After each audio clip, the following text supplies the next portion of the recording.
ॐ सहनाववतु सहनौ भुनक्तु सह वीर्यं करवावहै तेजस्विनावधीतमस्तु मा विद्विषावहै।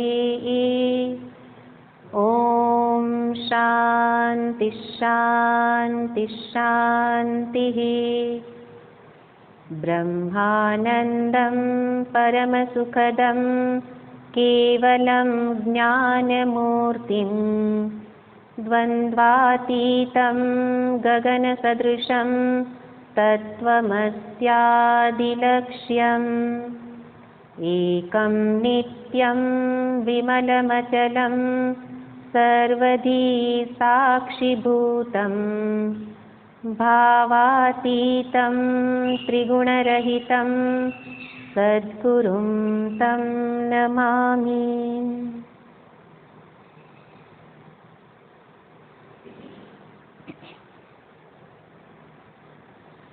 भगवान रमण महर्षि जी उपदेश सारम स्त्रोत्रनी अंदर अध्यात्म यात्राना सोपानोने दर्शावी रहेला छे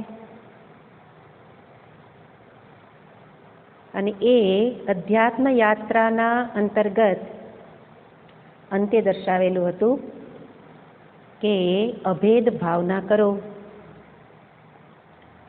वास्तव में सत्य तो परमात्मा के जे केवा छे एक अद्वितीय परमात्मा एक अद्वितीय छे अने ए ज सर्वत्र व्याप्त थईने रहेला छे अने ए ज्ञान तमे न मेळवी शको तो पण ए ज सर्वत्र अने मारा रूपे पण ए ज रहेला छे एवो भाव करो। अने ए रीते अभेद भावना करवा माटे अहींया दर्शाव्युं के जे अभेद भावना में केवी भावना छे ज्ञान रहितनी भावना छे। ज्ञान रहितनी भावना छे पण ज्ञान नथी पण जड़ता पण नथी। जे अभेद भावना वखते स्थिति केवी छे स्वरूपनुं ज्ञान नथी के शरीर स्थिर थई गयुं पण जड़ पण नथी पण एटला समय पूरतुं देहनुं तादात्म्य छूटी गयेलुं छे। अने एवी रीते अभेद भावनानुं अहींया फळ दर्शावे छे के अभेद भावना कर। अभेद भावना करवाथी शुं थशे तो के छे सद्भावे सुस्थितिः। भावशून्य सद्भावे सुस्थितिः एटले सत परमात्मामां सारी रीते ए स्थित थई जशे। अने ए रीते अभेद भावना एटले वास्तवमां उत्तम भक्ति ज छे। आ श्रेष्ठ भक्तिने महर्षिजी दर्शावी रहेला छे कि जे भक्तिनी अंदर शुं रहेलुं छे तो के छे आ भक्तिनी पराकाष्ठा एटले भक्तिना साधन द्वारा ज्यां पहोंचवानुं छे ए अभेद भाव सुधी पहोंचवानुं छे। अने ए भक्तिनी पराकाष्ठा अहींया दर्शावी जेने पराभक्ति पण कहेवाय। अने एटले अहींया अभेद भावनुं महत्व दर्शाव्युं। ने वास्तवमां व्यवहारमां जुओ तो पण अनुभव छे के ज्यां ज्यां अभेद थयेलो होय तो अभेदमां ज शांति मळेली छे। अभेदमां ज शांति अभेदमां ज सुख रहेलुं छे। आपणा घरना उदाहरणने जोईए कि घरनो अनुभव के बधा साथे एक थईने अभेद एटले एक थईने रहेवुं तो एक थईने रहेवामां मन शांत होय पण ज्यां एक करता बीजो जुदो लागे त्यारे ज पछी राग अने द्वेष शरू थाय। एटले अनुभव पण बतावे छे कि अभेदमां ज सुख छे अभेदमां ज शांति छे। पण अहींया परम तत्वना अभेद સાથેની વાત છે કે જે ઈશ્વર જેની હું પૂજા જપ ઇત્યાદિ કરું છું એ મારાથી ભિન્ન નથી. અહીંયા એવો વિચાર કરવાનો નથી કે એ ઈશ્વર મારાથી જુદા નથી. એનો અર્થ એવો નથી કે જેમ ઈશ્વર સર્વવ્યાપક, જેમ ઈશ્વર સર્વજ્ઞ, સર્વશક્તિમાન, કર્મફલદાતા, કર્માધ્યક્ષ, અગાઉ આપણે નિરૂપણ જોયું હતું, અને એ ઈશ્વર હું છું એવો ભાવ કરવાનો નથી કે હું એની સાથે અભેદ કેળવી લઉં એટલે હું પણ સૃષ્ટિનું સર્જન કરી શકું અને હું પણ કર્મફળ દાતા બની શકું, હું કર્માધ્યક્ષ, એવો ભાવ કરવાની અહીંયા વાત નથી. અહીંયા તો શું કહ્યું? હું સત સ્વરૂપ છું એવો ભાવ કરવાનો છે. હું સર્વવ્યાપક છું, સત સ્વરૂપ છું. એટલા માટે ઈશ્વરનો ભાવ કરવાનો છે, પણ ઈશ્વરના કાર્યને હું કરી શકું નહીં. એ કાર્યની વાત છે, અહીંયા સ્વરૂપની વાત છે. અને એટલે એવું ચિંતન નથી, પણ એ સર્જક છે અને હું સર્જન, એ રીતે સર્જક સર્જનનો અભેદ અહીંયા વિચારવાનો. કર્મફલદાતા અને હું કર્મ કરનાર એ તો રહેવાના જ છે. ક્રિયાના આધારે તો જીવના કર્મ જુદા અને ઈશ્વરના કર્મ જુદા, એટલે કર્મના આધારે અભેદ થઈ શકે નહીં, પણ સ્વરૂપના આધારે અભેદ થઈ શકે. અને એટલે નિયમ છે કે કારણ હંમેશા કાર્યથી અભિન્ન જ હોય. પરમાત્મા કોણ છે? કારણ છે, અને હું કાર્ય છું. તો આ સમજદારીથી ચિંતન કરવાનું છે કે હું કાર્ય એ કારણ. શરૂઆતમાં ભક્તિનો પ્રારંભ અહીંથી હતો કે તમે સ્વામી અને હું સેવક, અને પછી ભાવ કરતા કરતા ભગવાનમાં એટલો બધો ભાવ ઉમટી પડ્યો કે એકાકાર થઈ ગયા, અને કાર્ય જ શું બની જાય છે? કારણ રૂપે પોતાને જાણવા લાગે છે. જાણે એટલે ભાવના કરવા લાગે છે. તો અહીંયા અભેદ ભાવની અંદર ભાવના મુખ્ય છે. ભાવના મુખ્ય છે એટલે મનમાં ભાવ થવો જોઈએ. ભાવના પહેલા આવી થવી જોઈએ. અને ભાવ એટલે પ્રેમ. એની સાથે એક થવા માટે એવો પરમ પ્રેમ અંતરમાં પ્રગટ થવો જોઈએ. પણ પ્રેમ એક પ્રકારની લાગણી છે, એક ભાવ છે. અને પ્રેમ કે લાગણી એ કોઈ કૃતિ સાધ્ય નથી. શાસ્ત્રની ભાષામાં કહીએ તો એ કૃતિ સાધ્ય નથી. કૃતિ સાધ્ય નથી એનો અર્થ શું? કે એને કરીને મેળવી શકાય નહીં. પ્રેમ કરો એવું કહીએ તો કાંઈ પ્રેમ થઈ જાય? હું રોજ રોજ બહુ ક્રોધ કરું છું અને ક્રોધી છું, પણ અત્યારે શાંતિથી જો બેઠી હોઉં અને મને કોઈ કહે કે ક્રોધ કરો, તો એમ કાંઈ ક્રોધ આવે નહીં. એવી રીતે કોઈ પણ લાગણી અંતરમાંથી ઉઠવા માટે નિમિત્ત જોઈએ, કંઈક કારણ જોઈએ. કારણ વિના તો કાંઈ થાય નહીં, કોઈ લાગણી ઉઠે નહીં. અને એટલા માટે કહે છે કે આ પ્રેમ કરો કહેવાથી ભગવાન માટે પ્રેમ થઈ જાય નહીં. અને પ્રેમ ન થાય તો અભેદ ભાવના તો ક્યાંથી થાય? એટલા માટે સમજવું પડશે કે અભેદ ભાવના કરવી તો છે, પણ પ્રેમ પ્રગટ કેવી રીતે કરવો? તો એના માટેના મૂળ સુધીનો વિચાર કરીએ, કારણ કે અભેદ ભાવના જ અહીંયા ભક્તિની પરાકાષ્ઠા બતાવી. એનો અર્થ એ કરવું જરૂરી છે. તો કેવી રીતે પ્રગટ થાય? તો એના માટે આપણા અંતઃકરણને એટલે મન, એની રચનાનો વિચાર કરવો પડશે. આપણું મન એ 3 ગુણનું બનેલું છે: સત્વ, રજસ અને તમસ. એટલા માટે સમજીને, શાસ્ત્ર ક્યાંય પણ એમને એમ જ કોઈ વાત કરતા ન હોય, સમજીને સ્વીકારવાનું હોય. તો કેવી રીતે કરવું? તો કે છે 3 ગુણના આધારે વિચાર કર, એના આધારે આગળ વધી શકાય. તો જે તમસ નામનો ગુણ છે એનું લક્ષણ છે મોહ. મારા મનમાં તમસ છે, તામસિકતા છે. કેવી રીતે ખબર પડે? મોહ દેખાતો હોય. મોહ એટલે સમજાયું નહીં, હે ને?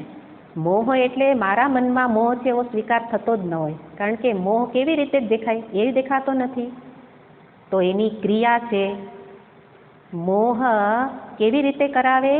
કંઈ કરવા દે નહીં, કંઈ કરવા ન દે, એ મોહનું લક્ષણ છે. અને એ રીતે તમસ ગુણ, જેમાં તમસ ગુણ પ્રધાન હોય એની અંદર મોહ હોય, અને મોહ શું કરે? કંઈ કરવા ન દે. પડ્યા રહેવાનું મન થાય, આળસુ, પ્રમાદી. આપણા મનને જોવાનું કે કોઈ શરીરમાં આળસ નથી હોતી, આળસ મનમાં હોય છે.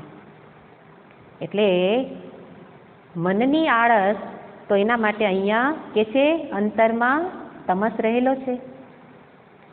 એનાથી આગળ અંતરમાં જ્યારે રજ પ્રધાન અંતઃકરણ હોય, રજસ ગુણ હોય, તો એનું લક્ષણ છે રાગ. એ રાગ દ્વારા અભિવ્યક્ત થાય.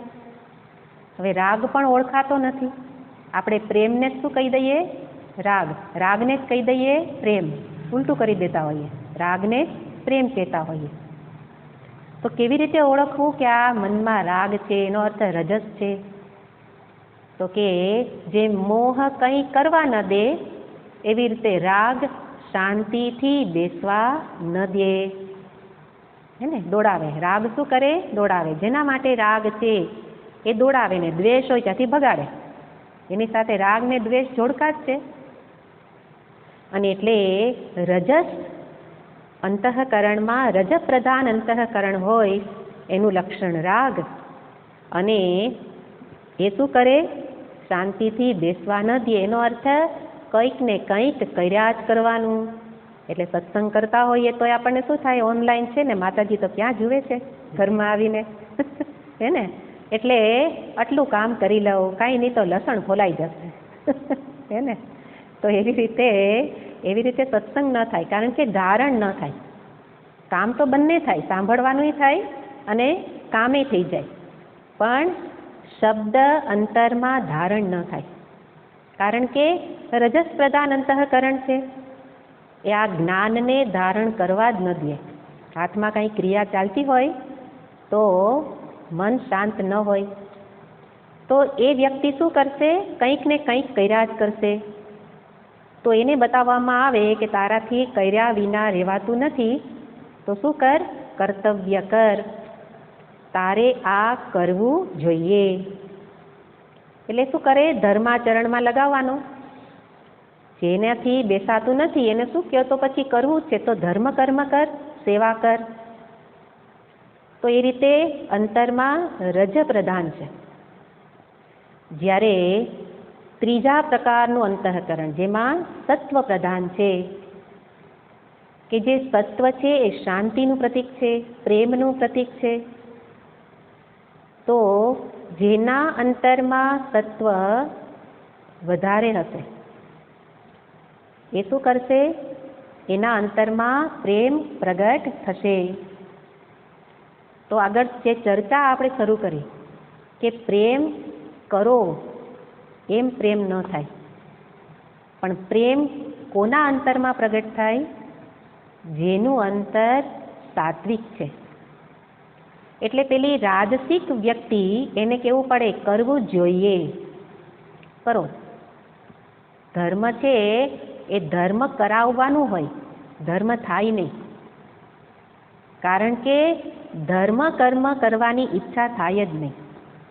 આપણે ઘણી વખત કહેતા હોઈએ કે ભાઈ પરાણે નહીં કરાવો, કરતા હોય એમ કરવા દો, બાળકોને કે કોઈ પણને પરાણે નહીં, પરાણે કરાવવાનું નહીં. પણ ધર્મ કર્મ તો શાસ્ત્ર કહે છે પરાણે જ કરાવવું પડશે, કારણ કે સંસ્કારો અનાદિકાળના છે, એ ધર્મ કર્મ કરવા જ નહીં દે. એટલા માટે એને કર્તવ્ય કહેવામાં આવે, આ કર, પેલું કર. જ્યારે પેલી સાત્વિક વ્યક્તિ છે એને કહેવું ન પડે કે કર, પણ ધર્મ કર્મ કરતા કરતા અંતઃકરણ સાત્વિક બને. અને એવી રીતે જ્યારે અંતરમાં પ્રેમ અભિવ્યક્ત થાય ત્યારે કરવું જોઈએ નહીં આવે, પણ શું કરશે? કરશે ખરો, પણ કરવું છે, મને ગમે છે, કરવું છે, ભગવત કર્મ કરવું છે.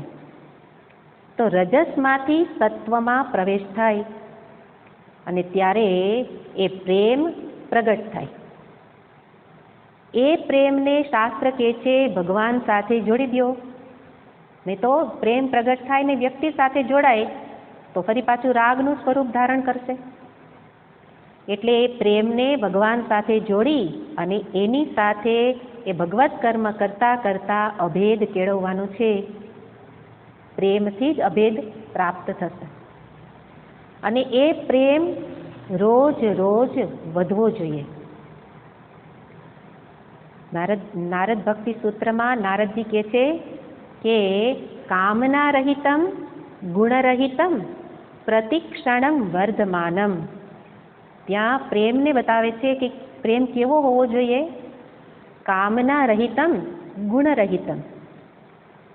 આપણા પ્રેમ છે એ જગતમાં વસ્તુ વ્યક્તિ માટેનો પ્રેમ છે, એ આવો નથી. એ કામના સહિતનો પ્રેમ છે. બધા જ પોતાની કામના વશાત જ બીજાને પ્રેમ કરે છે. પણ ભગવાન માટેનો પ્રેમ કેવો હોય? કામના રહિતમ ગુણરહિતમ પ્રતિક્ષણમ વર્ધમાનમ. રોજ રોજ વધવો જોઈએ. એટલે કે તત્વ અંતઃકરણ હતું, એમાં પ્રેમ તો પ્રગટ થયેલો છે, પણ એ પ્રેમમાં રોજ રોજ વૃદ્ધિ પામે ત્યારે એ પરમ પ્રેમ બને. અને પરમ પ્રેમ એ જ છે પરાભક્તિ. પરમ પ્રેમનો અર્થ પરાભક્તિ. એટલે અંતઃકરણ સાત્વિક તો બન્યું હોય અને ભગવત સંબંધી કર્મ તો કરતા હોઈએ, પણ એમાં વૃદ્ધિ થતી નથી. વૃદ્ધિ ન થાય એટલે આપણે જ કહેતા હોઈએ કે પહેલાં બહુ આનંદ આવતો હતો, પણ હવે એમાં કાંઈ મજા આવતી નથી. પછી એ જપ હોય, પૂજા હોય કે સત્સંગ હોય, તો સત્સંગમાં ઉભરો આવ્યો એટલે આપણે જોડાઈ જાય. પછી 2-4 વખત સાંભળીએ, પછી શું કહે? એમાં મજા આવતી નથી. એનો અર્થ મજા માટે જોડાયા. એને બદલે જાણીને જીવવા માટે સત્સંગ છે. અને એટલે વિચારપૂર્વક કરીએ તો વૃદ્ધિ થાય, પણ આવેશમાં આવીને કરીએ તો ઉભરો એક વખત ઉઠે ને પછી શાંત થઈ જ જાય. અને એટલા માટે કહે છે કે પરમ પ્રેમ એના માટે પ્રયત્ન કરવો પડશે.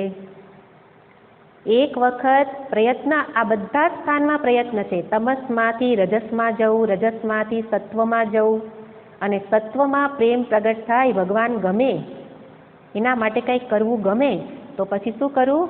એમાં રોજ રોજ વૃદ્ધિ પામે એવું કંઈક કરવું. તો કે પાછો પ્રશ્ન થાય, તો શું કરું? પ્રેમ પ્રગટ કરવા માટે કાંઈ કરાય નહીં, કૃતિ સાધ્ય તો છે નહીં. તો કે આ રીતે અંતઃકરણને સત્વ બનાવે એવા સાત્વિક કર્મ કર. અને શું કર? પ્રેમમાં વૃદ્ધિ કરવા માટે 2 નિમિત્ત બતાવવામાં આવે છે. આ અભેદ ભાવનાની જ વાત છે કે અભેદ ભાવના સુધી કેવી રીતે પહોંચવું. અભેદ ભાવના એટલે પરમ પ્રેમ, પરાભક્તિ, કે જેમાં એક માટે જ પ્રેમ, અવ્યભિચારીની ભક્તિ. ગયા વખતે કહ્યું હતું અનન્ય ભક્તિ કેવી રીતે થાય?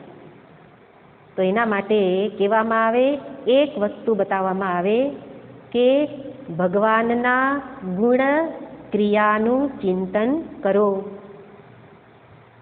ભગવાનના ગુણ અને ક્રિયાનું ચિંતન કરો. એટલે ભગવાનની લીલા, કથા, એમના ગુણ, ભગવાન કેવા ભક્ત વત્સલ છે, તો આ બધા ગુણોને યાદ કરવું. અને ત્યારે એના માટે વધુ પ્રેમ જન્મે. અને એટલા માટે આપણા શાસ્ત્ર, બધી 18 પુરાણ બધી ભાગવત મહાપુરાણ અને રામાયણ ઇત્યાદિ બધી કથાઓ, તો એ શું કરું? એ કથાઓનું શ્રવણ કરું અથવા તો હું વાંચું ને બીજા સાંભળે, અથવા બીજા વાંચે ને હું સાંભળું. કારણ કે એકલા વાંચવાથી એટલું સ્થિર થતું નથી. એટલે આવા પ્રયોગો કરવા, પરમ પ્રેમ પ્રગટ કરવા માટે. અને એવી રીતે ભગવાનની લીલા કથાઓનું ચિંતન કરવું. એટલે પુરુષોત્તમ મહિનો ચાલતો હોય તો ભાગવતનો 10મ સ્કંદ એ પુરુષોત્તમ મહિનો હોય કે કોઈ પણ મહિનો હોય, 10મ સ્કંદ કહેવામાં આવે કે વારંવાર વાંચ્યા કરો. કારણ કે એમાં ભગવાનની લીલા કથાઓનું વર્ણન છે. અને એના કારણે મન ભગવાનની કથામાં તન્મય થઈ જશે, એકાકાર થઈ જશે. ખાલી એક દ્રષ્ટાંત આપણે જોઈએ કે એક વખત નટખટ કૃષ્ણ જ્યારે નાના હતા ભગવાન, ત્યારે પોતાના ફળિયામાં રમતા હતા. હજી તો માંડ ચાલતા શીખ્યા હતા. અને રમતા હતા ત્યારે થોડી વાર પછી એમણે જોયું કે આ તો મારું પડછાયો પડે છે. પડછાયો જોઈને તો આનંદમાં આવી ગયા. કનૈયો આનંદમાં આવી જાય અને થોડી વાર થાય એટલે એ પડછાયાને પકડવા માટે દોડે. એમાંથી મનમાં શું આવ્યું કે એને નક્કી કર્યું, મારે આ પડછાયાનું માથું પકડવું છે. એટલા માટે પોતે પડછાયાની પાછળ પાછળ દોડે, પણ પડછાયો આગળ ભાગે. એટલે જેમ આગળ ભાગે તો માથાને તો અડી જ ન શકાય. અને એટલા માટે સતત આ જ કામમાં એ લાગી ગયેલા. ત્યાં યશોદા મૈયાએ જોયું કે કનૈયો કરે છે શું. એટલે આવીને જોયું કે કનૈયા તું આ શું કરે છે? તો કહે છે કે મૈયા, મારે આ પડછાયા જે આ દેખાય છે ને એનું મારે માથું પકડવું છે, પણ મને પકડવા જ નથી દેતું. એટલે માં સમજી ગયા કે આ એના વિના તો હવે એની આ રટ મૂકશે નહીં. અને એટલે બાળ હઠ જેને કહેવાય. અને રડવા લઈ ગયો, પણ કનૈયો રડે. માં કે ન પકડાય, સમજાવ્યા, પણ કે નહીં, મારે તો એ પડછાયાનું માથું પકડવું જ છે. અને માએ એક ઉપાય કર્યો, તારે પકડવું છે ને, ઊભો રહે એમ કરી અને કનૈયાના 2 હાથને એના જ માથા ઉપર અડાડી દીધા. એટલે પેલા પડછાયાના માથા ઉપર હાથ અડી ગયો કે જોયું ને, હવે તે પડછાયાનું માથું પકડી લીધું. તો આ એક નાની એવી કથા છે, પણ આટલી કથા કરી તો એમાં મન કોની સાથે એક થઈ ગયું? કનૈયા સાથે.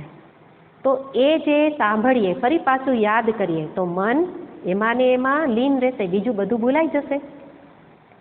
એવી રીતે ભગવાનના ગુણ કથન એટલા દિવ્ય છે, એટલા પવિત્ર છે કે એ મારા મનનું હરણ કરી લે એવી શક્તિ ધરાવે છે.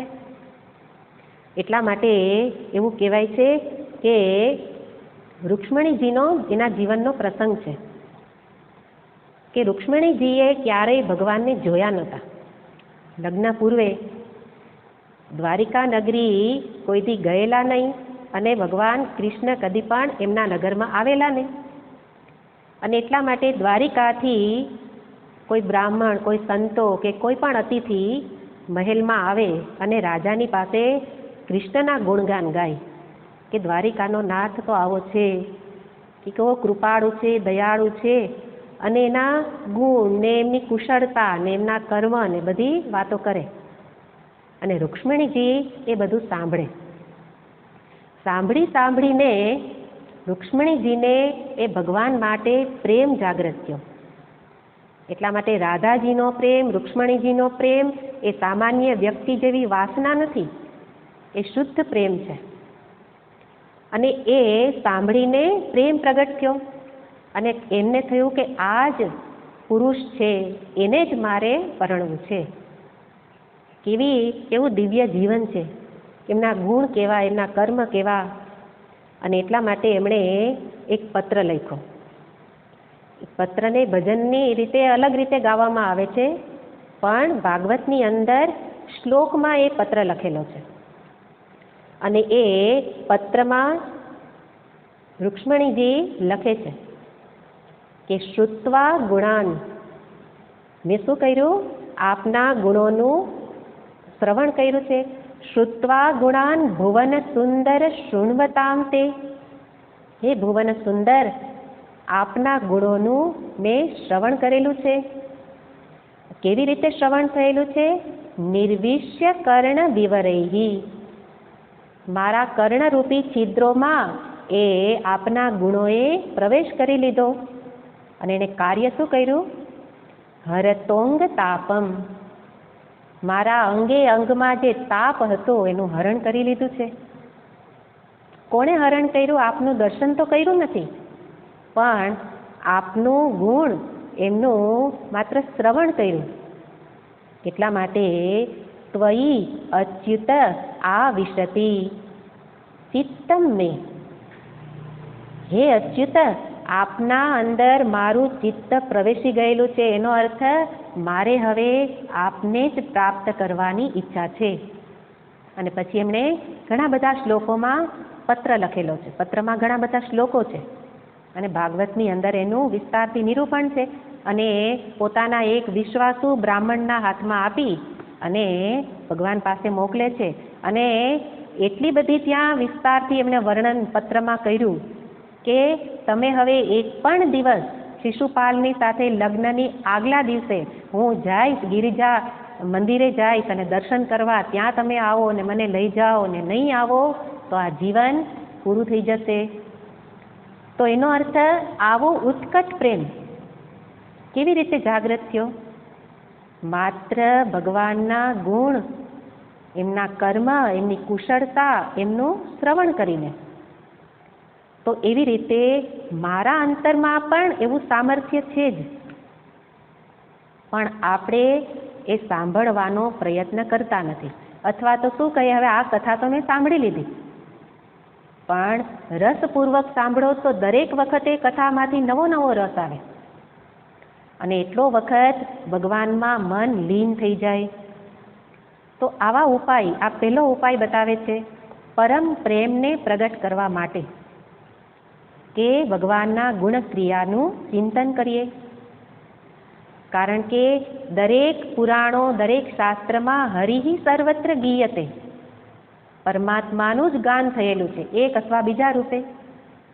એટલા માટે આ એક ઉપાય છે જે આપણે કરી શકીએ.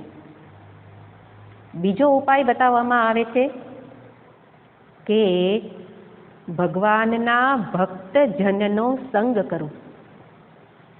કદાચ મારામાં એટલો ભગવાન માટે પ્રેમ નથી, તો જે ભગવતમય જીવન જીવે છે એવો ભક્ત, એવો સંત, એની પાસે, એટલે એનો સત્સંગ કરવું અથવા એનું સાનિધ્ય કેળવું.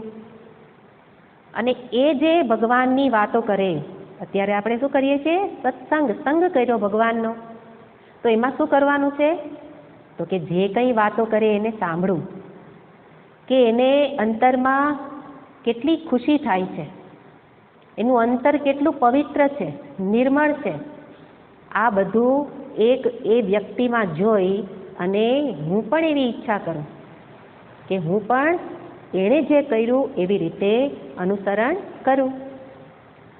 તો એવી રીતે આ બંને ઉપાય એ મને શું બતાવે છે? પરમ પ્રેમ કેવી રીતે પ્રગટ થાય. કાંઈ કર્યા વિના કાંઈ મળે નહીં. પ્રેમ પણ ઈચ્છવાથી પ્રગટ થઈ જાય નહીં. એટલા માટે અહીંયા એના ઉપાય દર્શાવવામાં આવ્યા કે આટલું કરવાથી ભગવાન માટે અતૂટ પ્રેમ જાગૃત થશે. પહેલાં જે યાંત્રિકતાથી ભગવાન માટે કરતા હતા કર્મ, અત્યારે કરીએ જ છીએ, યાંત્રિકતા આવી જતી હોય, એને બદલે હવે પ્રેમપૂર્વક, કારણ કે હવે એને જાણીને પ્રેમ કરું છું. પહેલાં બીજાએ કહેલું હતું ને કરતા હતા, હવે શું કર્યું? એને જાણીને પછી એનું જે કંઈ કર્મ છે એ કરું છું. તો એવી રીતે અભેદ ભાવનાના મૂળમાં છે પરમ પ્રેમ. અને ભગવાન માટે અભેદ ભાવના કેળવવી હોય તો પરમ પ્રેમ અત્યંત જરૂરી છે અને એ આ રીતે પ્રગટ થાય.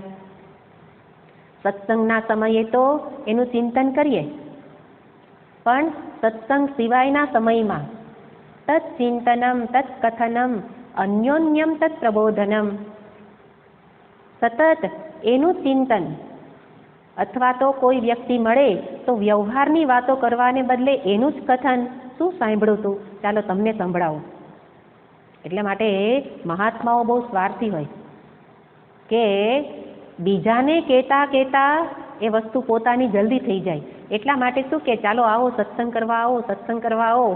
પણ એને એવું જરૂર ન હોય કે કેટલા લોકો આવ્યા, પણ એનો સ્વાર્થ છે. શું છે? મારે તો પરમાત્માનું ચિંતન કરવું છે, પણ એકલા કરવા કરતાં કોઈને કહેવાથી દ્રઢ થાય. એટલા માટે તત્કથનમ, એનું કથન કરીએ. તો બધી વ્યક્તિ તો કાંઈ વ્યાસપીઠ ઉપર બેસી ન શકે, એટલે શું કરે તો કે સાંભળું, એક વ્યક્તિને પકડી લઉં અને પકડીને શું કરું, આપણે સાંભળું એને કહીએ, એના જીવનમાં ઉપયોગી છે. અને એટલે જીવન ઉપયોગી વાતો એને કહીએ, પણ ખાલી શબ્દ જ્ઞાન ન હોય. અહીંથી પણ કહેવાતું હોય, એમાં જો ખાલી શબ્દ જ્ઞાન હોય તો અસર ન કરે. એટલા માટે મહર્ષિજી એક જગ્યાએ કહે છે કે સત્સંગનું ફળ શું છે? તો કે છે જીવન. સત્સંગના ફળ માટે કહે છે કે વ્યવહાર શુદ્ધિ, વ્યવહાર શુદ્ધિ, વિચાર શુદ્ધિ, અને એના આધારે જીવન શુદ્ધિ. જીવન શુદ્ધિ એનો અર્થ ચિત્ત શુદ્ધિ. તો મહર્ષિજી કહે છે કે સત્સંગ કરવાથી આ ફળ મળે. કે ચિત્ત શુદ્ધિ કેવી રીતે? પહેલા વિચાર શુદ્ધિ થવી જોઈએ, કે સત્સંગના વિચારને વારંવાર વાગોળું તો શું થશે? વિચારની શુદ્ધિ. અને એ વિચાર મારો વ્યવહાર શુદ્ધ કરે, ફરી એને વ્યવહારમાં લઈ આવવાનું. અને વ્યવહાર શુદ્ધિ, જીવન આખું વ્યવહારોથી બનેલું છે. વ્યવહાર શુદ્ધિ થાય તો જીવન શુદ્ધિ થઈ જશે, અને જીવન શુદ્ધિ થાય તો ચિત્ત શુદ્ધિ પણ થશે. અને મહર્ષિજી કહે છે કે ચિત્ત શુદ્ધ થવાથી ચિત્તમાં ચિત્ત પ્રતિબિંબ પડે છે. આગળ જ્ઞાન યોગની અંદર આ ચર્ચા આવશે, પણ ચૈતન્ય ચિત્તમાં રહેલું છે. ચિત્ત એટલે મન, એમાં ચૈતન્ય રહેલું છે. ચિત્ત એટલે અંતઃકરણ, મન, અને ચિત્ત તખોડો એટલે ચૈતન્ય. તો ચિત્ત એમાં કોણ રહેલું છે? ચિત્ત, ચૈતન્ય. તો જેમ જેમ સપાટી શુદ્ધ થતી જાય એમ એમ પ્રતિબિંબ પણ સ્પષ્ટ જણાતું જાય. અરીસો, એમાં ધૂળ લાગી હોય તો પ્રતિબિંબ ન દેખાય. એવી રીતે ચિત્ત શુદ્ધ થાય તો એમાં ચૈતન્ય છે જ, જણાતું નથી. શુદ્ધ થાય તો બરાબર જણાવા લાગે, અને ત્યારે એ ચિત્ત સાથે અભેદ કેળવી લઉં. હું એ ચિત્ત સ્વરૂપ છું, હું એ સત સ્વરૂપ છું. તો આ રીતે અભેદ ભાવના એ મને સત પરમાત્માથી એકત્વની પ્રાપ્તિ કરાવે. એ રીતે કહી અને હવે પછીના શ્લોકની અંદર આ જે 4 સાધન આ સ્તોત્રની અંદર બતાવે છે, એ ચારેયને એક સાથે દર્શાવી, અને ચારેય સાધનોનું પ્રયોજન એક જ છે, લક્ષ્ય એક જ છે, એવું પહેલા એક શ્લોકની અંદર વચ્ચે દર્શાવે છે. 10મો શ્લોક.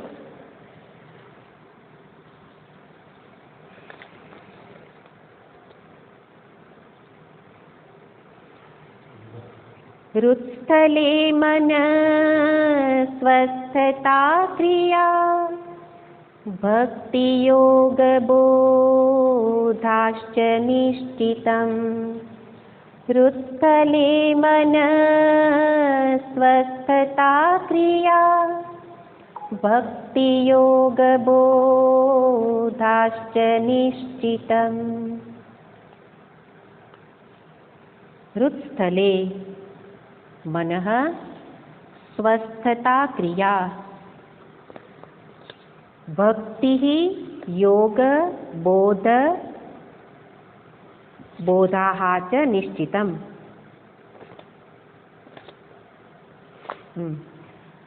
ભક્તિ યોગ બોધાહ ચ નિશ્ચિતમ.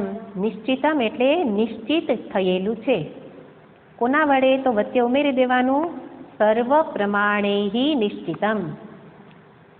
બીજા ઉમેરવું એટલે અધ્યાહાર, 12 થી 2 શબ્દ ઉમેરવાના અર્થને સમજવા માટે.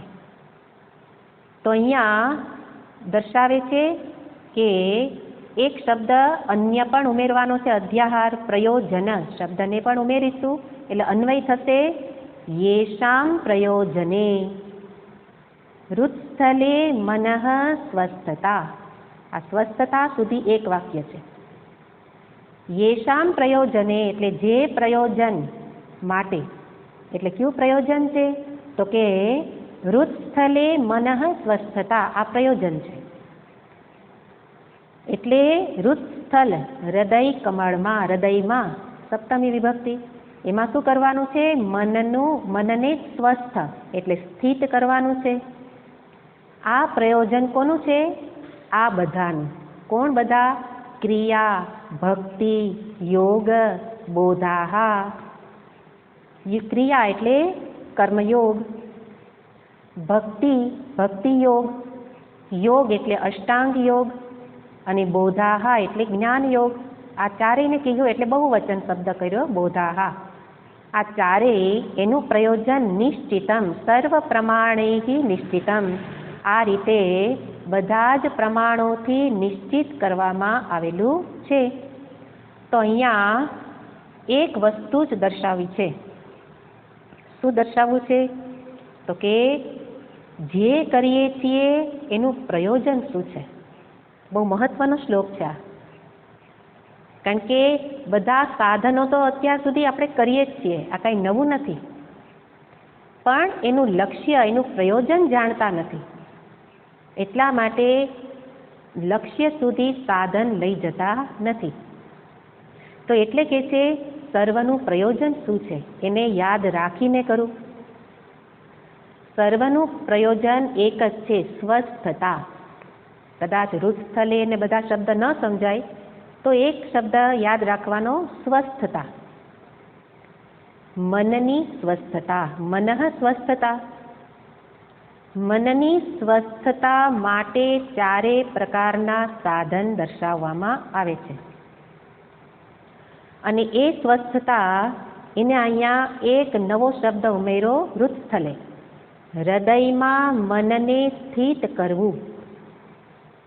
પછી સ્વસ્થતા માટે ચારેય એક એક કરીને આપણે જોઈએ, પણ હૃદયમાં મનને સ્થિત કરવું આ પ્રયોજન છે. તો આપણને થાય કે હૃદય એટલે જેમાં હુમલો આવે હુમલો થાય છે એ આપણું હૃદય, કે જે ડાબી બાજુ આવેલું છે શરીરમાં, ડાબી બાજુ. તો આવી કોઈ વખત મહર્ષિજી સાથે વાર્તાલાપ થતો હતો અને કોઈએ પ્રશ્ન કર્યો કે આ હૃદય એટલે કયું હૃદય? મોટા ભાગે કહેતા હોય કે હૃદયમાં, હૃદય કમળમાં ભગવાનનું ધ્યાન કરીએ એટલે આપણું દ્રષ્ટિ ક્યાં જાય? ઓલા અંતરમાં, એટલે હૃદય ઉપર જ જોતા હોઈએ હકીકતે, એટલે અંગ રૂપે માનીએ છીએ, પણ આ કોઈ અંગ નથી. એટલે ત્યાં મહર્ષિજી સ્પષ્ટ કરે છે કે વાસ્તવમાં હૃદય એટલે હૃદયમાં રહેલ ચિત્ત ચૈતન્ય પરમાત્મા, શુદ્ધ ચૈતન્ય. આ હૃદયનો અર્થ તાત્વિક અર્થમાં આ અર્થ છે કે શુદ્ધ ચૈતન્યમાં મનને સ્થિત કરવું, કે હું શુદ્ધ ચૈતન્ય સ્વરૂપ છું. પણ ઘણા બધા લોકો, એટલે મોટા ભાગના લોકો, એનો દેહમાં જ અહંભાવ છે, શરીર જ હું છું. તો એવી વ્યક્તિ માટે એમણે કહ્યું કે ઋષિઓએ જે અનુભવ કર્યો છે એ અનુભવનું કેન્દ્ર ઋષિઓ બતાવે છે.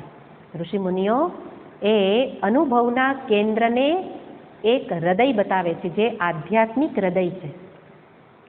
જે આધ્યાત્મિક હૃદયને એ લોકો દર્શાવે છે કે એ અત્યારે આપણું જે હૃદય છે એ ડાબી બાજુ છે દેહમાં, ડાબી બાજુ. પણ આધ્યાત્મિક હૃદય એ હૃદય એટલે વચ્ચેના ભાગથી 2 આંગળ દૂર જમણી બાજુ એનો ભાવ કરવામાં આવે. એવું કોઈ અંગ નથી, પણ ભાવ કરવો હોય તો આ આધ્યાત્મિક હૃદયમાં એ પરમાત્માનો ભાવ કરવાનો અને ત્યાં એનો અનુભવ એટલે અનુભૂતિનું કેન્દ્ર. આ રીતે ઋષિમુનિઓ દર્શાવે છે. પણ અહીંયા હૃત્સ્થલે મનઃ સ્વસ્થતાનો તાત્વિક અર્થ જ લેવામાં આવે છે કે જે આજે આ સ્તોત્ર છે એની ઉપર મહર્ષિજીના જ એક શિષ્ય, જે આપણે શરૂઆતના પ્રવચનમાં જોયું હતું કે જગદીશ્વર શાસ્ત્રી, એમની વાત કરી હતી. એ બહુ વિદ્વાન હતા અને એટલા માટે એમણે આ સ્તોત્ર ઉપર ટીકા લખી છે. અને પછી ટીકા એમણે મહર્ષિજીને બતાવેલી કે તમે જે રીતે વિચાર કરો છો એવી જ રીતે આ અર્થ કરેલો છે કે નહીં. ત્યારે મહર્ષિજીએ એમાં સાઇન કરી દીધેલી. સાઇન એટલે કે બરાબર છે, આ જ પ્રકારે આ શ્લોકોનો અર્થ છે. તો ત્યાં એમણે ટીકામાં લખ્યું છે કે આ ઋત એટલે હૃદયનો અર્થ મૂલાધાર પણ લેવાનો નથી, નહીં તો યોગ પ્રક્રિયામાં ધ્યાનને મૂલાધાર ઉપર લઈ જવામાં આવતું હોય. એટલે અહીંયા ઋતનો અર્થ મૂલાધાર પણ નથી. ઋતનો અર્થ સામાન્ય અર્થ જે જોયો અનુભૂતિનું કેન્દ્ર હૃદય એ પણ નથી. પણ અહીંયા અર્થ શું છે? તાત્વિક અર્થ છે શુદ્ધ ચૈતન્યમાં મનને સ્થિત કરવું. એના માટે આ સર્વ સાધનોને દર્શાવવામાં આવે છે. એટલે કર્મયોગ, કર્મયોગ ક્યાં સુધી કરવાનું, એનું અંતિમ સ્થિતિ કઈ? મનને સ્વસ્થ બનાવવા માટે કર્મયોગ કરવાનો. ભક્તિ યોગ, તો ભક્તિની પરાકાષ્ઠા કઈ? મનને ભગવાન સાથે ભગવાનમાં જોડી એમાં જ સ્થિતિ, સ્થિત, આ સ્થિરતા, સ્થિતિ માટે ભક્તિ યોગ છે. અષ્ટાંગ યોગ એ પણ ત્યાં સુધી લઈ જાય છે. અને જ્ઞાન યોગ તો એ જ વસ્તુ બતાવે છે કે શુદ્ધ ચૈતન્યનું જ જ્ઞાન છે, અને એટલે એ શુદ્ધ ચૈતન્યમાં જ મનની સ્થિતિ કરો. એટલે મહર્ષિજીએ આ ચારેય સાધનો માટે એક એક વાક્યમાં બોધ કરેલો, કે જે ગીતાજીના જ શબ્દ છે, ગીતાજીના શ્લોકો છે. કે કર્મયોગ એ કેવી રીતે આ દર્શાવે છે? તો કે યોગ કર્મસુ કૌશલમ, યોગ કર્મસુ કૌશલમ. એટલે અહીંયા ક્રિયા શબ્દ વાપરો. એવી રીતે યોગ, યોગ શું બતાવે? સમત્વમ યોગ ઉચ્યતે. ગીતાજીમાં જ કહ્યું છે યોગ કોને કહેવાય? જ્યાં સર્વત્ર સમતા, સ્થિરતા, તો સ્વસ્થતા એ યોગ છે. સમત્વમ યોગ ઉચ્યતે. ભક્તિની પરાકાષ્ઠા એટલે મામેકમ શરણમ વ્રજ, મારા એકની જ શરણમાં આવી જા. અનન્ય ભક્તિ એ ભક્તિની પરાકાષ્ઠા, એટલે ભગવાનમાં જ સ્થિતિ, સ્વસ્થ. અને જ્ઞાનની તો કે એકમ અદ્વિતીયમ બ્રહ્મ. આ ચારેય સાધનોનું પ્રયોજન આ રીતે પણ બતાવી શકાય. એનો અર્થ આ 4 પ્રકારના સત્ય 4 નથી, સત્ય એક જ છે. સત્ય એક પરમાત્મા જ છે. એને પામવા માટે આ 4 વિવિધ પાસા છે. અને એને અહીંયા બતાવે છે કે આ ચારેય કરી અને કરવાનું શું છે? સ્વસ્થતા.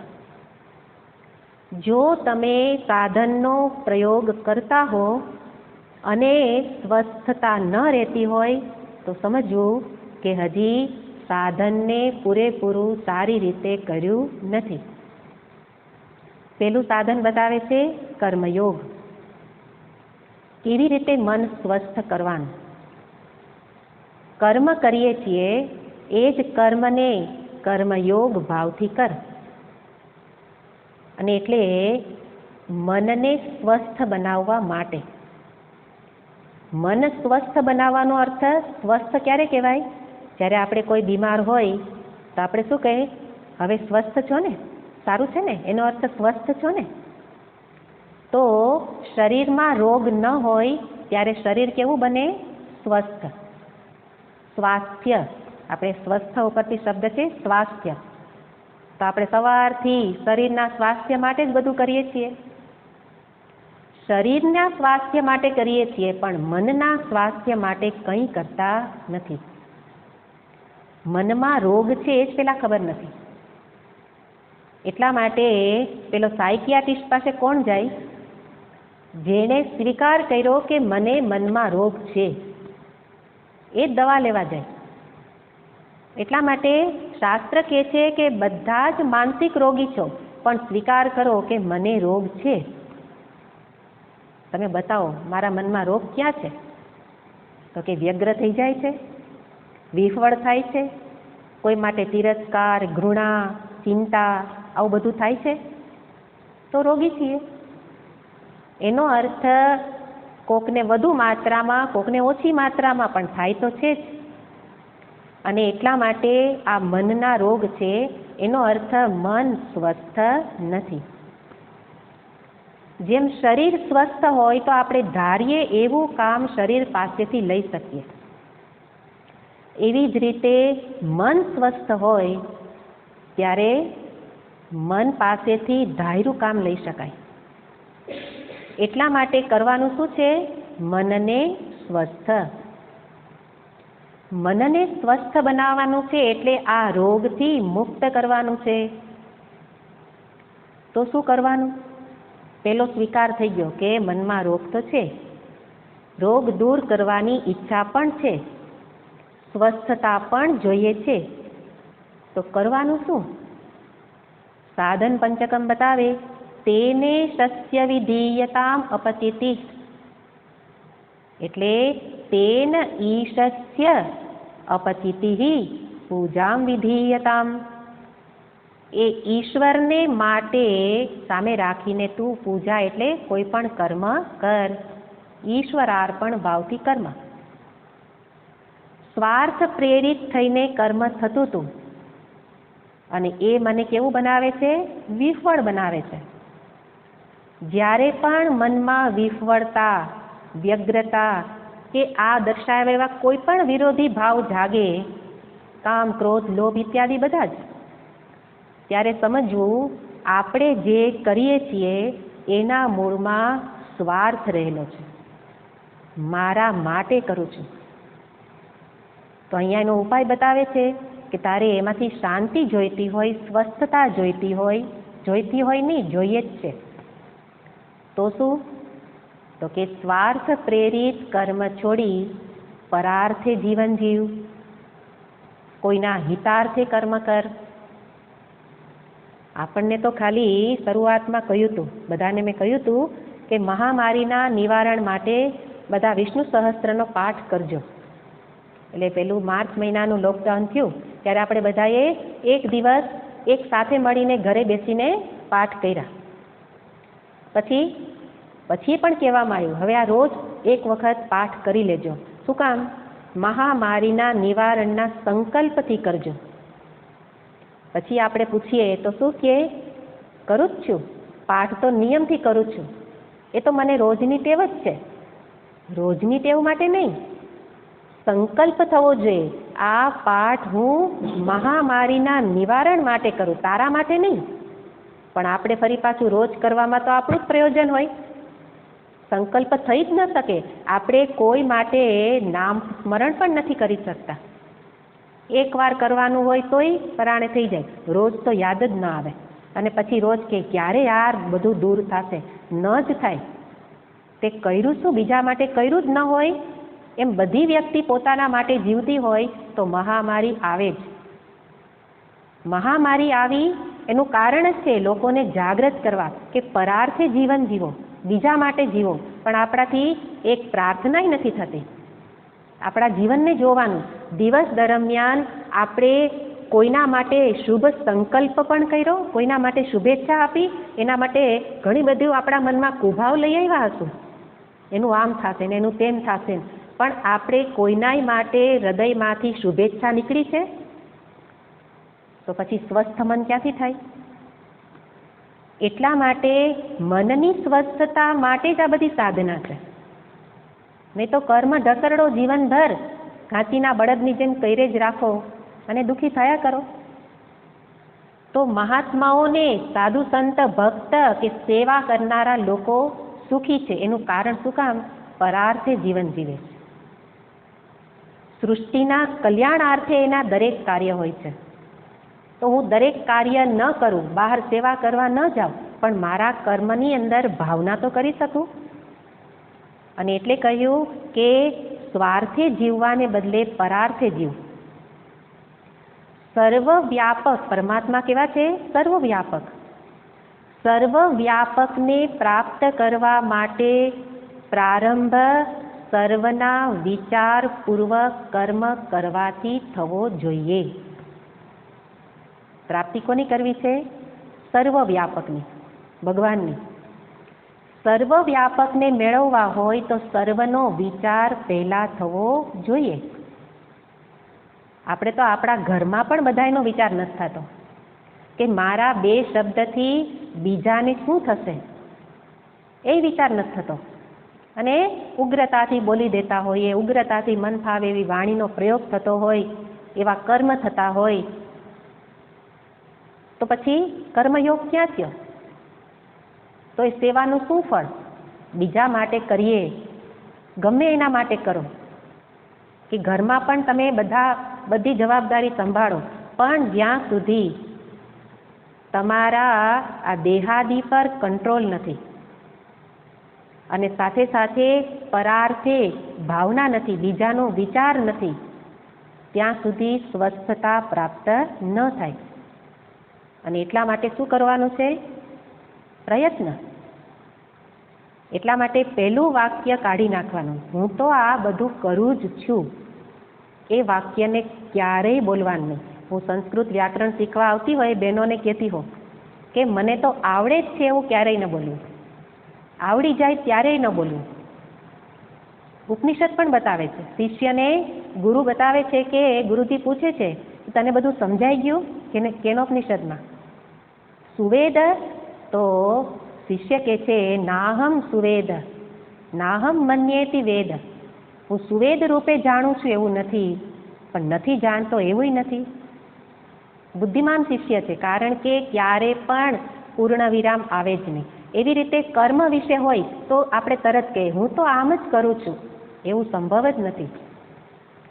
કોણ વ્યક્તિની પ્રગતિ થાય? કઈ વ્યક્તિની? જે વ્યક્તિ આ રીતે વિચાર કરે કે હું કરું છું એ બધું જ બરાબર રીતે થતું નથી, ક્યાં ખામી છે શોધું. જે ખામી શોધે અને પછી એનો ઉપાય કરે, ખાલી ખામી શોધવાની નથી. ખામી શોધવી એ પહેલું સ્ટેપ છે. અને પછી કેવી રીતે હવે કરું, કયા ભાવથી કરું? તો કે છે કે એકવાર મહર્ષિજીને આ જ બાબતનો પ્રશ્ન કરવામાં આવ્યો કે આ કર્મ એ કેવી રીતે સ્વસ્થતા લઈ આવે. આ શ્લોકના સંદર્ભમાં જ્યારે ચર્ચા થતી હશે તો કે છે કે કર્મ કેવી રીતે સ્વસ્થતા લાવે? તો કે જ્યારે કર્મ પાછળ કર્તૃત્વ ભાવના રહિત રીતે કર્મ થશે ત્યારે એ જ કર્મ સ્વસ્થતા લાવશે.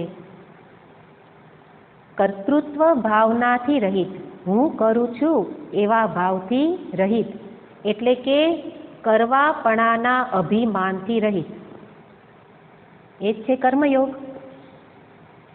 તો કર્મયોગ ભાવનાની અંદર શું દર્શાવ્યું? સર્વના કલ્યાણાર્થે કર્મ કરવું અને કર્તૃત્વ ભાવના રહિત, કરવાપણાના અભિમાન રહિત થઈને કર્મ કરવું. ત્યારે કર્મ એનું ફળ શું હશે? મનની સ્વસ્થતા. અને એટલે કર્મયોગ થયેલો છે કે નહીં એનું માપદંડ છે મન સ્વસ્થ, પરિપક્વ, મજબૂત, દ્રઢ. આ મનમાં આ પરિવર્તન થવા જોઈએ. અને ક્યારે થાય? કર્મ કરતી વખતે સતત સામે ઈશ્વરનું સ્મરણ રાખવું કે હું એના માટે કરું છું, હું ધર્મ કર્મ કરું છું. ધર્મ કર્મનો અર્થ આ મારું કર્તવ્ય છે, પણ કર્તવ્ય એટલે કોના માટે? ભગવાન માટે કરું છું. અને એટલે આ પ્રકારે કર્મ પાછળની ભાવના એ આ પ્રયોજન માટે છે કે શું કરે? મનને સ્વસ્થ બનાવે. હૃદસ્થલે મન સ્વસ્થતા, એમાં હૃદયમાં મનની સ્વસ્થતા એ કર્મયોગ માટે નથી, પણ મનની સ્વસ્થતા એ કર્મયોગનું પ્રયોજન. એટલે રોજ રોજ કર્મ કરું ત્યારે પછી શાંતિથી બેસીને વિચારું, આજે મનની સ્થિતિ શું છે? આજે મેં બીજા માટે કેટલું કર્યું? બીજા માટે એટલે સેવાકીય કર્મ થાય તો બહુ સારું છે, નથી થતા તો મેં કોઈ માટે કાંઈ ભાવના કરી? કોઈને ઉદ્દેશીને કંઈ નાનું એવું કંઈક પાઠ પારાયણ કે જપ ઇત્યાદિ કર્યા? આપણે સાંભળીએ કે આ વ્યક્તિને કોરોના થયેલો છે તો આપણે એ વ્યક્તિથી બીવા લાગીએ, એ વ્યક્તિનો તિરસ્કાર કરવા લાગીએ. એને બદલે હવે ભાવના બદલી જાય. શું બદલી જાય? હે પ્રભુ, બધાને સ્વસ્થ રાખજો. આ હૃદયની, જેને કે ને આ દ્રવીભૂત હૃદય હોય ને, એમાંથી જ આ ભાવ નીકળે, નહીં તો પછી ગોખેલું તો કેટલી વાર ચાલે. એટલે હૃદયમાં સહાનુભૂતિ પ્રગટ થવી જોઈએ બીજા માટે, પોતાના માટે ને પોતાના બાળકો અને પરિવાર માટે જ બધું આપણે આ બેલેન્સ રાખ્યું છે, પણ બીજા માટે લાગણી પણ બતાવી શકતા નથી. ત્યાં સુધી ઉન્નતિ ન થાય, ત્યાં સુધી શાંતિ ન મળે, સુખ ન મળે. અને એ રીતે કર્મયોગ એનું પ્રયોજન મનની સ્વસ્થતા. ભક્તિ યોગને બતાવે છે ક્રિયા, અને પછી બતાવે છે ભક્તિ યોગ બોધાહા. ભક્તિને બતાવતા કે છે કે ભક્તિ યોગ કેવી રીતે, શું પ્રયોજનથી કરવાનું છે ભક્તિ, એમાં પણ શું બતાવે છે? મનની સ્વસ્થતા. એટલે કે ભગવાન સાથે અનન્ય પ્રેમ, જે આગળ બતાવ્યો એ રીતે પ્રયત્ન કરવાનો અનન્ય પ્રેમને જાગૃત કરવા માટે. અને અનન્ય પ્રેમ પ્રગટ કરવા માટે સતત એનું જ, સતત એટલે વારંવાર એનું જ સ્મરણ, એના જ ગુણનું કથન, એમનું જ કથા લીલાનું શ્રવણ કરતાં કરતાં એમની સાથે એક થઈ જવાથી બીજું બધું જ વિસરાઈ જશે. મુખડું મેં જોયું તારું, સર્વ જગ થયું ખારું. ખારું થઈ ગયું જગત. એટલે ખારું એટલે ભાગવા જેવું નહીં. આપણે તો કહીએ કે હવે અહીંથી ભાગીએ તો સારું, ખારું લાગે. ખારું એટલે એવું નથી, પણ ખારું એટલે ખાવા જેવું નહીં, હે ને? ખારું એનો અર્થ શું? ખારું થઈ ગયું એટલે હવે એ અન્ન ખાવા જેવું ન રહ્યું. એવી રીતે જગત ખારું થઈ ગયું, એનો અર્થ એમાં હવે કાંઈ ભોગવવા જેવું રહેલું નથી, બધું પોલમ પોલ છે. અખંડાનંદજી મહારાજ કહે છે ને કે આ જગત કેવું છે? પોલમ પોલ. અને પછી એમાં પરમાત્મા કેવા ભરેલા છે? ઠસોઠસ. પણ આપણે ઠસોઠસ ભર્યા છે ને જોતા નથી, અને પોલમ પોલને જ પકડીને પછી એને પકડીએ ને. પોલમ પોલ તો પકડાય જ નહીં ને, પોલી વસ્તુ તો પકડવા જાવ તૂટી જાય. અને એટલે આવું મીરાબાઈની આવી સ્થિતિ હતી કે ભગવાનનું મુખડું જોયું એટલે એનું સ્મરણ કરવાથી મને જગતમાં કાંઈ પણ મેળવવા જેવું લાગતું નથી. તો એવો અનન્ય પ્રેમ પ્રગટ કરવા માટે જે છે કે સતત એમના જ એ ભક્તિના સાધનોનો આ રીતે ઉપયોગ કરી અને સ્વસ્થતા મેળવીએ. સ્વસ્થતા જ પ્રાપ્ત થાય. ભગવાન સાથે મન તલ્લીન થઈ જાય તો પછી અશાંતિ ક્યાંથી આવે? જગતના વસ્તુ વ્યક્તિ માટેનો પ્રેમ એ જ મને અસ્વસ્થ બનાવે. પ્રેમ જ છે, આપણે એને પ્રેમ જ કહીએ છીએ, પણ જગતની વસ્તુ વ્યક્તિ માટે જ્યારે પ્રેમ હોય ત્યારે મને અસ્વસ્થ બનાવે, અને ભગવાન માટેનો પ્રેમ મને સ્વસ્થ બનાવે. મન એટલે મારા મનને સ્વસ્થ બનાવે. એટલા માટે ભગવત ચિંતન કરવાથી જગત ચિંતા છૂટી જશે. ભગવત ચિંતન કરતા રહીએ, પ્રભુ પ્રભુ કરતા રહીએ તો જગત ચિંતા આવે જ ક્યાંથી? અને એવી રીતે ભક્તિનું પણ પ્રયોજન છે મનની સ્વસ્થતા. યોગ એટલે અષ્ટાંગ યોગ, કે જેની અંદર 6 કેન્દ્રની વાત થતી હોય, 6 ચક્રની. જે હવે પછીનો વિષય એ અષ્ટાંગ યોગ જ આવવાનો છે. તો એની અંદર પણ યોગ કરીને પણ આ જ પ્રયોજન સ્વસ્થતા, એના માટે શબ્દ પ્રયોગ થાય છે એકાગ્રતા, શિસ્ત, સંયમ. એ યોગાભ્યાસથી પ્રાપ્ત થાય. આપણે તો રોજ રોજ યોગા કરીએ. યોગા આપણો શબ્દ નથી, યોગ આપણો શબ્દ છે, પણ આપણે એટલું બધું આંધળું અનુકરણ છે. અનુકરણ હોય, અનુસરણ હોય ને એમાં તો વિચાર હોય, પણ આંધળું અનુકરણ. એટલા માટે કોઈ વ્યક્તિ ઇંગ્લિશ બોલતી હોય તેમાં આપણને કોઈ દોષ ન લાગે. એટલે આપણે ગુજરાતીમાં આપણે ઇંગ્લિશ શબ્દ વાપરીએ અને યોગા, અને પછી ગામડાનો વ્યક્તિ પણ હવે યોગને બદલે શું બોલવા લાગ્યો? યોગા. યોગા નથી, સંસ્કૃત શબ્દ છે યોગ. આપણી આ બધી અમૂલ્ય સંપત્તિ છે, પણ આપણે એને જાણતા જ નથી. યોગ, અને યોગ એ ખાલી ખાવા પીવાને ભોગવવા માટે, શરીર સ્વસ્થ રહે એના માટે નથી. પણ અત્યારે દોડવા જાય, શું કામ દોડવા જાવ? પૂછવાનું. શરીર સ્વસ્થ રહે ને. શું કામ સ્વસ્થ રાખવું છે? સારી રીતે બધું હરી ફરી શકીએ અને બધા ભોગ કરી શકીએ. એટલે શરીર સ્વસ્થ રાખવું, એટલે પ્રાણાયામ કરવા છે, એટલે આ સવારથી ઊંધા માથે થાય છીએ ને. શું કામ થાય? શરીર સ્વસ્થ. શરીર સ્વસ્થ એ તો શરીર માધ્યમ ખલું ધર્મ સાધનમ. શરીરને સ્વસ્થ રાખવાનું જોઈએ, ધર્મ સાધન છે. પણ પ્રયોજન શું છે? અત્યારે કરીએ છીએ એ બધું કરીને પ્રયોજન શું છે? આ નકામું શરીર જે નાશ થવાનું છે એને સાચવવા માટે, અને નાશ થાય જ છે ગમે એવું કરો તો. એને બદલે એ જ સાધન અપનાવવું, પ્રયોજન બદલાવી નાખવાનું. પ્રયોજન બતાવે છે કે મનને સંયમિત કરવાનું.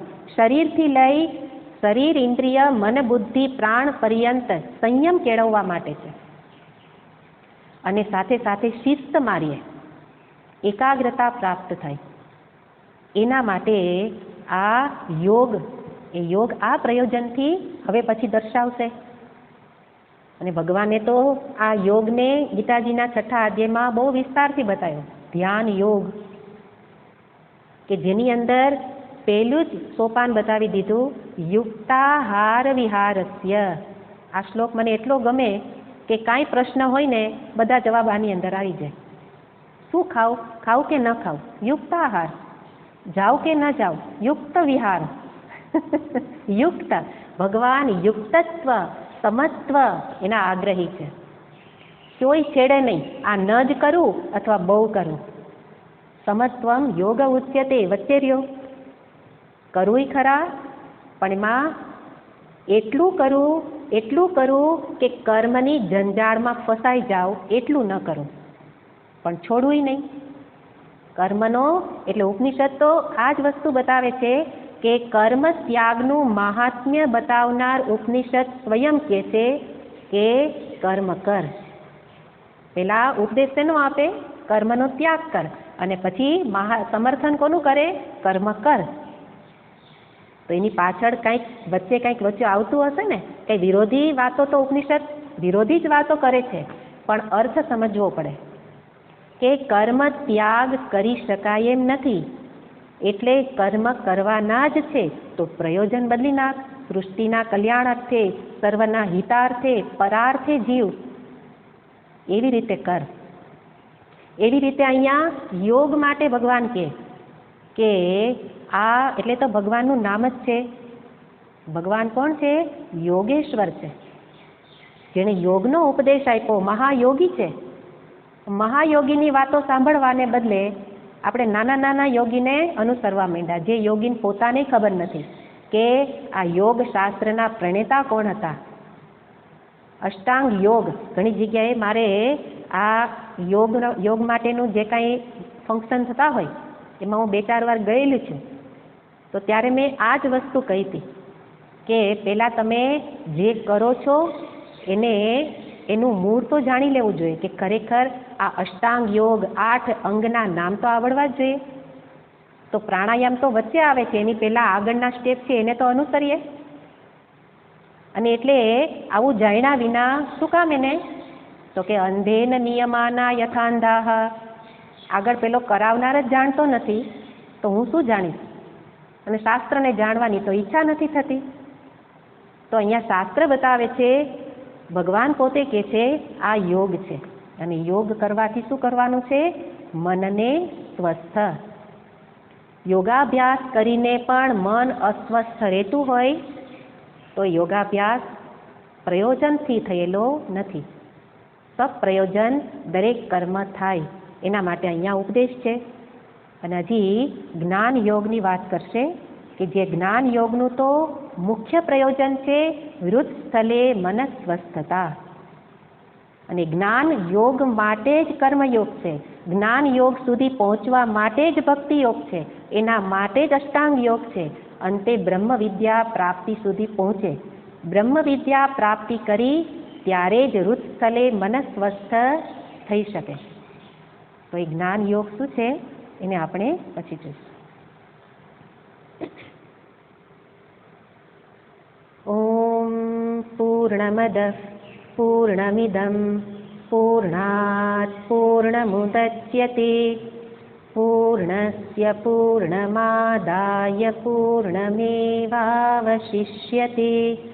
ઓમ શાંતિ શાંતિ શાંતિ. હરિ ઓમ શ્રી ગુરુભ્યો નમઃ. હરિ ઓમ. હરિ ઓમ.